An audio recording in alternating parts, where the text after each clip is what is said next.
How's it going, everybody? Texas Man here. I hope you guys are all having a fabulous day. Make sure you guys give this video a thumbs up if you guys really enjoy it. Subscribe, of course, if you guys have not already. Also, please do me the biggest favor of all. Hit that bell notification button so you guys don't miss out on future videos or streams here on the channel. Make sure you guys also head over to Twitch. Follow me because I stream there at least once a week. And I hope you guys are all having a fabulous day. And this will be my review for The Mandalorian Season 2, Episode 3.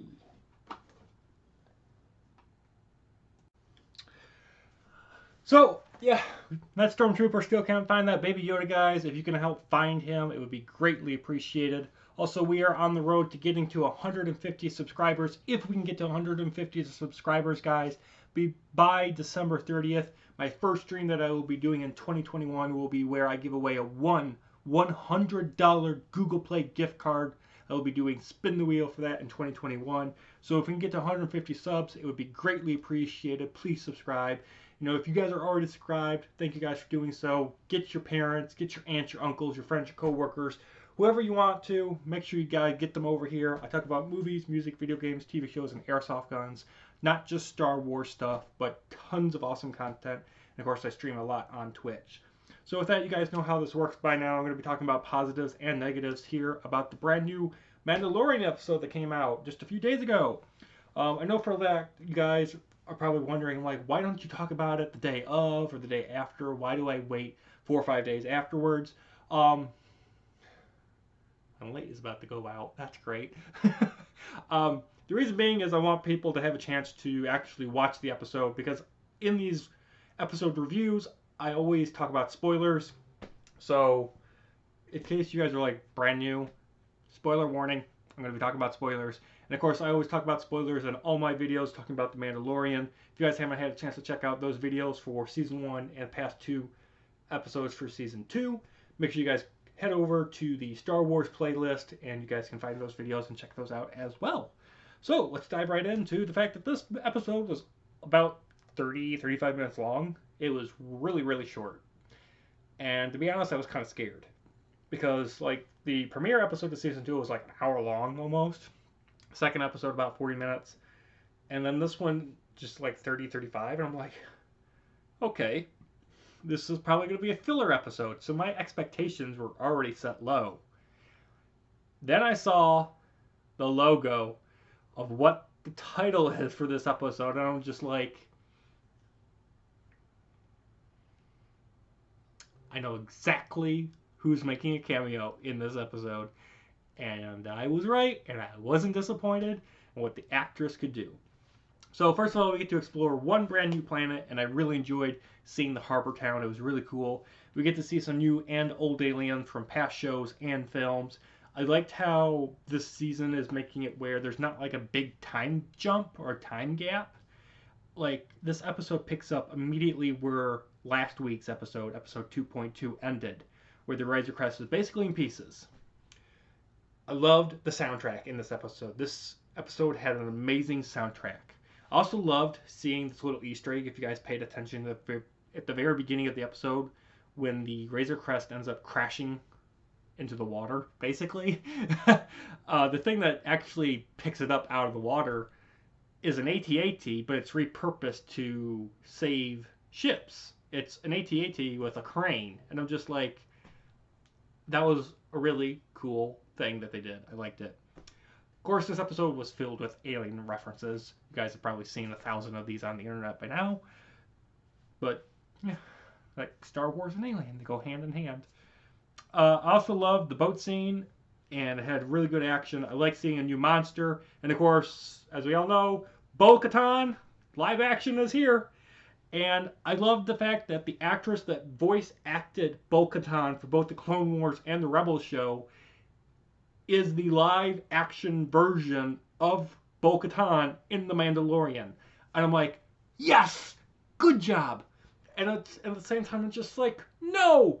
Why couldn't I get the actress that voice acts Ahsoka from Clone Wars and Rebels in the show? And I'm just like, I was kind of torn. I was like, no! You can get the actress that was in 24, and Battlestar Galactica that played Kara Thrace, aka Starbuck in Battlestar Galactica, the rebooted version of it. And I was just like, you can get her to play Bo-Katan, but you can't get the actress that plays Ahsoka Tano in the Clone Wars and Rebels show. I can't remember her name. I think it's Ashley something. But I'm just like, oh man, oh. And I'm just like, the moment Bo-Katan showed up, I'm just like, yes, yes. This season, this show is actually connecting with other Star Wars material, and I'm like, yes, I love it. But at the same time, I'm like, if you haven't seen Clone Wars or Rebels, you can see this episode and you can understand who Bo-Katan actually is. Like she explains, I am technically the rightful ruler of Mandalore. And of course, the Mandalorian's like, the Mandalorian planet is, it's dead. It's a death trap. Don't go there. Why would you want to rule a dead planet? And like, she's the leader. She could fix that if she had the black saber, which is kind of the purpose of this episode, where all the Mandalorians are fighting these Imperial dudes on a Imperial freighter. And basically, Bo-Katan, she wants to know where Moff Gideon is so she can get back so she can get back the black saber and retake Mandalore, because it is her birthright. I also loved how this episode explained to a lot of people, especially like some friends and family members that have never watched the shows, like Clone Wars and Rebels, they're like, why is it that the Mandalorian doesn't want to take off his helmet, but all these other Mandalorians, like Bo-Katan, they're fine doing so? And I'm like, this episode nailed why that is. And the fact that the Mandalorian is a child of Death Watch, which they never remove their helmets because they want to, go back to the way of the Mandalorian. And Bo-Katan and her people are like, hey, we need to just quit being so strict on everything. We just want peace with the Jedi, and we just want to live in harmony. Like, seriously, you not taking off your helmet in front of other people, that's just a silly thing. Like, other people seeing your face is not a crime. It's not going to, kill you or anybody else. I also loved how this episode proved how Stormtrooper aim is crap compared to the Mandalorians. And the ending line tease towards the end of the episode, that ending tease line that Bo-Katan says is like, go to this planet, find Ahsoka Tano. It's coming. It's coming. Like, go to that planet, go talk to Ahsoka, tell her Bo-Katan sent you. And I'm just like, are we going to see her in this episode? Nope. It's coming, though. I'm so excited to see Ahsoka Tano live. Negatives, you can't skip the recap. I don't care how cool it is, so I'm really pissed that you can't, skip the recap. This episode also continues the meme of, it's a trap! I'm sorry, but it's a trap! Still is a thing. Also, this episode, I'm hoping that in future episodes or seasons this does get explained.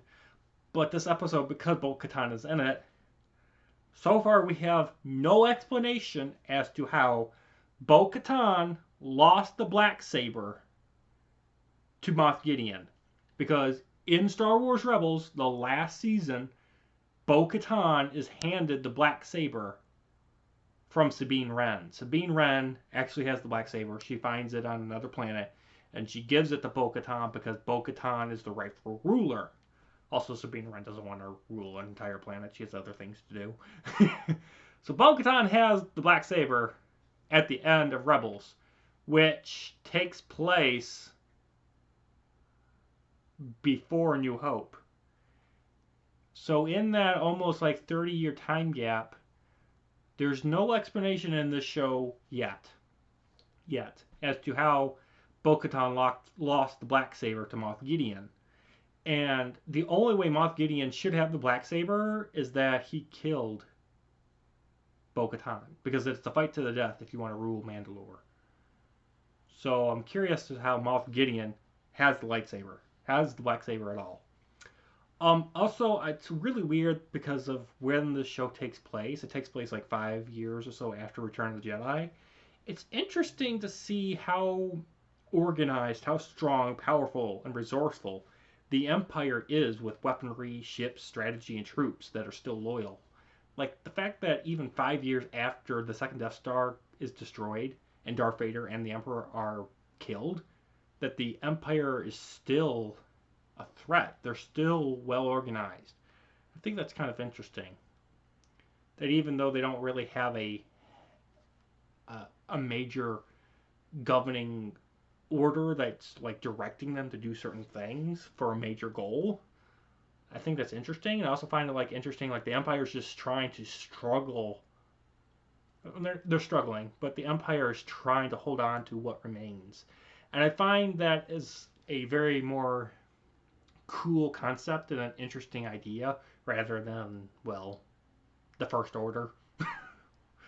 And then lastly, like I said, this episode's like 30, 35 minutes long. It's way too short. I really wanted a lot more. So I'm hoping the next couple episodes are a lot longer. But in general, guys, I had a blast watching this episode. If you guys haven't had a chance to check it out, I highly encourage you guys to do so. If you guys have watched it, please let me know what you guys thought of it in the comment section. Do you guys like it? Did you not like it?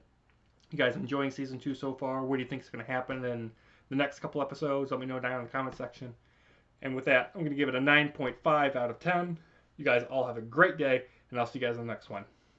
Bye, guys.